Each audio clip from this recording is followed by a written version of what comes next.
Left jab, uppercut, leave you laid out on the floor. Try to duck and roll, hit and miss. Now you counting stars, should've practiced more. Should've hit the mask, get out there more. Claim that you're the best.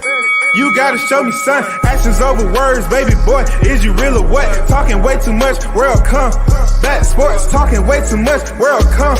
Back sports, talking way too much, world come. Back sports.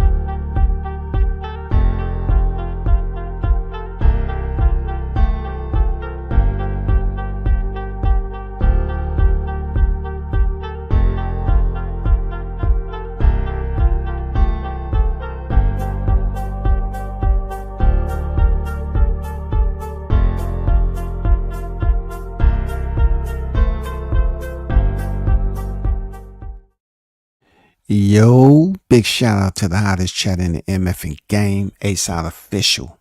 No negotiation needed, period. You already know. Back with another one. Shout out to those who on their way to the building. I know we in the AM, but we still gonna kick it like we in the AM. Up early in the morning with the rising sun, baby. Shout out to Arnold Brown. Salute. WCS outstanding performance with Brian Norman. No doubt, man. No doubt, man. I had to come over here. You know what I'm saying? Straight out the deck. Jay on deck. This is a Brian Norman Jr. live. We're not talking about Fury. So let me get down to it, man. Congratulations to the new interim WBO welterweight world champion Brian Norman Jr., who improves his record to 26 victories opposite 0 defeats, 20 knockouts. He fought Giovani Santillan, you know, the same one who had the KO win over Alexis Rocha. This was a big fight. This was a step-up fight. Not so much of the freaking championship. We already know the championship holds weight. But this was a big step-up fight for Brian Norman Jr. because Alexis Rocha was on Giovani Santillan's resume. And Alexis Rocha was 23-1, supposed to be the next big deal.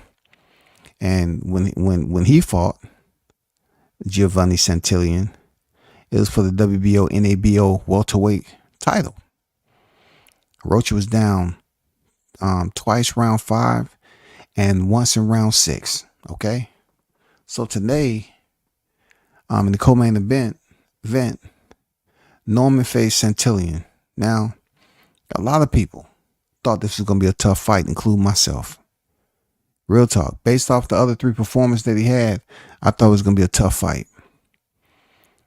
They've been going around getting work. They've been taking and assessing what they had from previous fights, and obviously they went to the lab and make it happen because this is the best, sharpest, crisp, accurate, punctual Brian Norman Jr. I've seen in the ring. Strong. This is the strongest. Santillan had that Robert Garcia effect where he wanted to bring that Mexican style. I know he's a San Diego, but he wanted to bring that forward aggression. I got to touch you. I got to be in your chest. He wanted to give you that present pressure style. And early on, you know, catching fighters fresh, they're going to have enough strength to fight on the inside. You know, so it's going to be a battle of who got the attrition, who's more durable, who's going to be more resilient.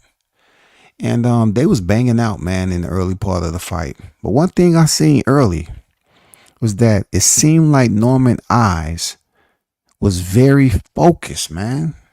Focused on what I've seen before. I ain't saying focused on freaking what was going on in the arena, because it's not the first time he's been on the vision. I'm talking about on the inside, watching what Rocha was throwing. Because I'd be damned when Rocha tried to load up on the power shots, he slipped underneath it and then he did it several other times while his back was on the ropes. Now, I didn't understand if that was a part of the plan for them to be on the ropes that easy, or he just allowed Santillan to put him on the ropes because, that's something they've been working on. And he started getting the best of Santillan on the ropes. So much to the fact when 2 or 3 rounds went by, you could see the discoloration in Santillan's face. And then he ended up getting a cut over his left eye. Now, I think the game plan for Santillan was to go over there and try to bully, try to outmuscle Norman, who I don't think there's anybody who said he was a weak fighter as far as his strength goes. Nobody never said that, so I don't know why Santillan took the route that he did. Why did he take the offensive strategy that he did to go in there and try to strong arm the man and put him up against the ropes and land those power shots? But whoever team Norman Jr. was working with for this fight, in preparation for this fight, for the style of Santillan, was A+. Just based off the strength of what he was looking at, what his assessment was, and what he decided to execute from that assessment, it was on point. It turned into a very entertaining fight early. I thought fatigue was going to play a role, which it did. But you got to know how to hold in boxing too. You know what I'm saying? You got to be able to hold when you having those short but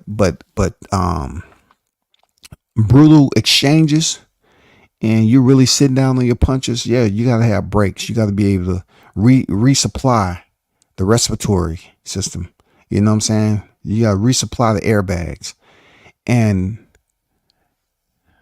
I said, okay, let me see if Santillan is gonna freaking switch anything up. And pretty much he wanted to do the same thing. He kept using his shoulder. The referee gave him like 56 warnings. And he kept pushing forward, bulldogging forward. But once again, when Norman Jr. was on the ropes or in the center of the ring, he did not waste punches. His composure, amazing composure. It just seems like that fight slowed down for him. It just seems like he's seen a lot that was going on in this fight with, the power hand of Santillan. When he was going to try to load up, he slipped underneath it several times, man. He knew, he felt it. You know what I'm saying? He felt when he was going to load up on that right hand. And it didn't freaking work out for him. So as the fight went along, man, this was an inside fight. The fight went along. It turned into a freaking brawl. Now you trying to test who's more durable. You know what I'm saying? And one thing I did see, Santillan start to get beat up. He started to wear the fight on his face. Even though Norman Jr. ended up, getting a cut over his left eye. Santillan, he was wearing the fight, on his face mask. He started to wear the fight. So I'm saying to myself, okay, they still going back and forth. This is a good fight. Okay. In the center of the ring, you still see Norman getting the best of the exchanges. And both of them at certain points of the fight landed some very, very hard shots. But most of the rounds, in my opinion, Norman was landing the more effective hard shots, in the center of the ring that was doing the most damage. So over time, you got to think about this. This was a championship fight, 12 rounds. And you can tell little details, just small telltale signs that Santillan was breaking down, man. Because he hit him with some flush shots. And then I'm looking at Norman's facial expression. I'm saying, dang, he don't even look like he breathing hard. He's wearing a poker face. He is a little tired in some of those areas, but he is pretty much showing, that he ain't tired when it comes to exchanging. It was never a time where he just let Santillan beat on him. Santillan wanted to beat on him. That head movement on the ropes. Crazy. The head movement on the ropes, never been that smooth, never been that elusive, in my opinion. Smooth, on time. The shot selection that Norman had in the middle of the ring, like I said, seems like he's seen everything that Santillan had going on. And then he just started to bully him. He took the B out of, from the bully, and he just started to bully Santillan, not in an aggressive way. He just post him up. He would push him off, create space, boom, boom, boom, boom. He'll pop him real quick. He let his brick hand go. His brick hand couldn't miss the target. It couldn't miss the target. And then, it was several times from the early in the fight to the midway to the out that he started using that uppercut. It was one of the times where at the end of the, I forgot what round it was. He touched him up real good with a right uppercut.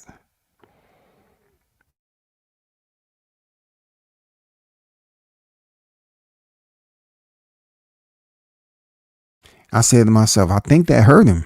I think he's hurt. He's breaking down from the uppercut. Because you know what those uppercuts do? They can renovate your nose. Yeah, they become construction. They become renovators, them uppercuts. So they perform construction on your freaking cartilage. And it got to a point when he landed that shot, man, and a second. He landed that those uppercuts enough to break his nose. And when his knees buckle, them say, oh, this is gonna get real interesting. This may not even go 12 rounds. This is very close. And one thing I will compliment, another thing I will compliment Norman was his composure, poise, the way he went about hunting down his opponent, the way he saw them out for the assault. He never seemed like it was a wild, wild west in there. Very controlled, totally different fighter than I ever seen in any of his fights. Whoever he was training with, kudos to him and his team for locking that in. You know what I'm saying? I'm just going to keep it a buck. Kudos to whoever he was, was listening to and was willing to break that down, because there was some mental shit going on tonight. He was thinking in there. He was processing what his opponent was doing.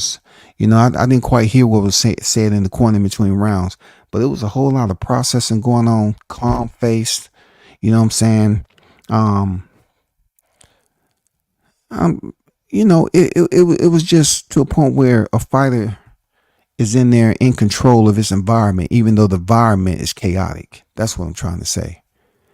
The environment was chaotic. It seemed like he was in good control of everything that was going on with Santillan, what he was trying to do.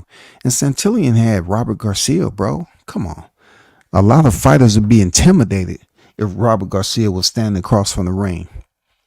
And that was for a title fight. People automatically was thinking, oh man, he gonna get robbed anyway. That's Robert Garcia over there. Santillan, he coming off the Lexus Rocha and another fight, hey, this is supposed to be it. You know what I'm saying? This is supposed to be it. Based off the performance Norman had 2 other fights. This fight right here was going to be his toughest. And this really ended up being a bit easier than his last fight. You know what I'm saying? Seriously. I mean, hey man, congrats to them. The WBO interim welterweight champion, man. Salute to y'all for getting this shit done. It had to be fight of the night. It was absolutely very entertaining, competitive, and using that capital active. It was extremely capital active. You know what I'm saying? It was rounds down range. It was infighting, not just any infighting. It was very controlled infighting by Norman Jr., not Santillan. That's why Santillan kept getting lit up on the inside. He just had his chin chuck and he was just thinking the head was going to be there. The crazy part about it, Norman Jr. used more defense up against the ropes than he did when he was in the center of the square. If you look at the shots that he threw, the punches that he threw when he was out in the open center of the square, He was lining them up. He was still accurate, but his head wasn't moving. But if you watch him up against the ropes, he would slip underneath them punches and he would move his head, you know. So whatever that plan was, it worked out. It worked out amazingly. You know what I'm saying? Let me see what they got to say. Do you think Brian and Boots should mix it up? I mean, he's an interim champion right now. Boots is the IBF champion, and he's the interim champion. So it depends on how his team want to move him. You know, I don't jump on, like the bandwagons. Just because it's a fighter out of Decatur or the A, he should go fight Boots. No, I mean, I look at it like, do they want to fight Boots? Do they think they're ready for Boots? Because Boots in a whole nother sanctioning body. You won the WBO interim, if I'm not mistaken. Wasn't it for? Yeah, it was a WBO interim world title, man. So I don't know what Boots have to do with anything. Blair the Flair Bennett, over there doing his thing. He was calling out freaking Boots forever and a day. But the good thing about him coming off this though, Arnold, I will say this, okay? Boots supposed to go in there and fight Cody Crowley. Okay, he goes in there and he get the win against Crowley. Based off the momentum that Norman is coming, he's 26 victories in. And you're talking about Jaron Ennis is 31 victories in, I think.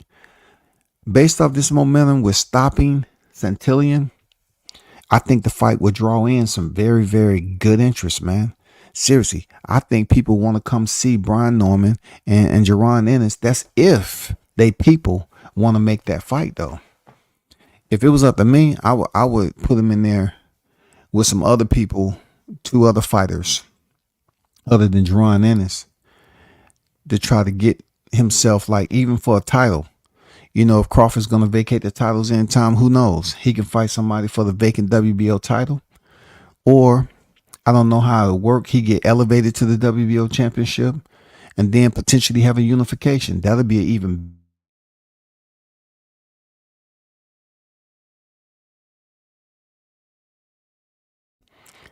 I would want it to be a unification first. Period. And then it's according to what their speed is. They just got the title tonight. So are they trying to go give it away? Or are they trying to fight some other fighters to get them into a championship fight? That's what I want to know. That's a good question, bro. Mike on deck. What's good? What's good? You're very composed, man. Very composed. Like, dude didn't make no expression down there the whole time. Like, this was the perfect game plan in this scenario that I've seen. This is one of his better performances, point blank, period, number one. It wasn't so much the opponent that I'm saying is number one. It's how he handled the experience of the opponent and handle the aggressiveness and use his opponent aggressiveness against him for those counter shots. You know what I'm saying? And also he was shooting that right hand off angle. You know what I'm saying? Offline, he was shooting it, and he was able to turn freaking Santillan. Had Santillan trying to find out where he was at. When it got to that point right now, I say, well, they got some tricks up their sleeve now. Even when he was on the ropes and he was landing those short punches on the inside, they was landing. You know what I'm saying? They was landing. Absolutely. He upset Santillan because he had that Alexis Rocha stoppage. He upset him, bro. Point blank, period. He upset him, man. Shout out to Unbiased Brim in the building. I'm proud of Brian Norman. He made me money. Yes, for sure. You know what I'm saying? For sure, he did his thing tonight, man. The best performance he done had, period. I mean, he went in there and got that shit done. Boots should smoke Junior, but Junior versus Azteca Bars. That'll be a good fight. That'll be a good fight against Mario Barrios. That'll be a good fight. That'd be a good fight. Real talk. Because he got momentum now. He has a title. That'd be a good fight. Put him in with Stantianos. Yeah, it's plenty of fights. Right. Look, where he's at right now, there's plenty of fights for this guy to get. Plenty for him to get. Yes, sir. Shout out to the OG Mr. Golden on deck. Say hats off to Brian Norman. Great job. Yeah, for sure. For sure. He did an awesome job today, man. He got it done. No ifs, ands, or buts about it. Super sharp.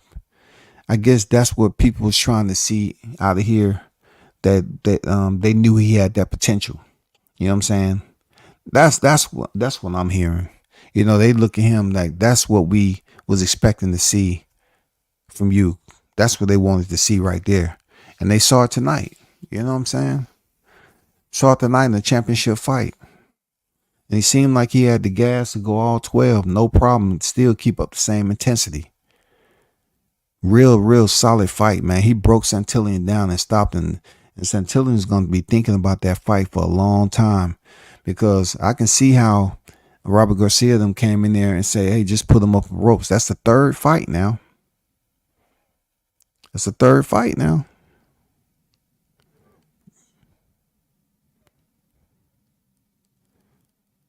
That they doing these game plans off the ropes. You know what I'm saying? Because, okay, let's just take a fight before his last fight. How, he was pushing guys up against the ropes and just letting his hands go. Really wasn't as composed when you had the finger on the trigger and you got a fully automatic. You know what I'm saying? It was a little bit more sporadic. You weren't really picking your shots, right? Then your last fight, Norman gets dropped for being on the ropes, made a little slight mistake. But in this fight right here, he cleaned up all of that in his fight camp. Wherever he was, Mars, Pluto, Venus, whatever planet he was on training, whoever he was giving him and looking at film, they did an outstanding job. Because the way he was out there sitting on the ropes last fight, that focus wasn't there. Whatever it was, it just wasn't zoomed in like it was today. It seems like yesterday, he's seen everything, and he had learned. In my opinion, he learned. He looked better fighting off the ropes as far as using that how to dip backwards, how to create space off the ropes by going back, feeling your opponent's punches and dipping back into the ropes. It ain't easy fighting off the ropes, man. You gotta have, sit down a certain way and be able to push back on the ropes, create that space when the punch is coming. Perfect. He did that shit perfect today. Yesterday. Did that shit perfect. He was slipping punches. Like I said, he was slipping more punches when he was on the ropes than he was out there when he was center square. Either way it goes, both areas and his offense worked out perfectly for them, because he was super crispy this fight, super zoomed in, clear lens, and his speed was just, I don't know, his speed was on a whole nother dimension, man. Very accurate on the inside. Bing, bing, bing, bing, bing. He wasn't throwing too many punches, punching himself out. He held when he needed to hold, and then he fought when he needed to fight. And, if he chose to put his back on the ropes, it was just calm composure while Santillan was loading up with that right hand, slip underneath it, clench, or turning. It was just a solid game plan. I'm not gonna lie. It was a solid game plan, bro. Loma is going to kill Navarrete. Man, this main event is sorry. So what round they in there, OG? I didn't even look at the fight. Bro. I didn't want to look at that. Real talk. I didn't want to look at it. But, a shout out to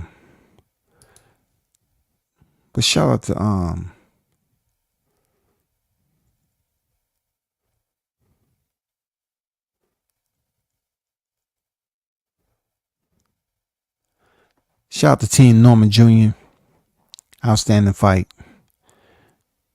Looked incredible. on point. You know what I'm saying? High FICO.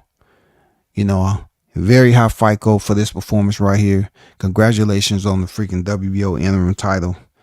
You know what I'm saying? Everybody's talking. You know what I'm saying? Pretty much ATL is buzzing right now based off the performance. You know, and it seems like, Norman finally showed us that, what we know he can do. You know what I'm saying? And, people been hitting me up, man. You know what I'm saying? I don't have nothing bad to say about the brother. I just wish he would apologize, but you know what I'm saying? Shout out to your performance, man.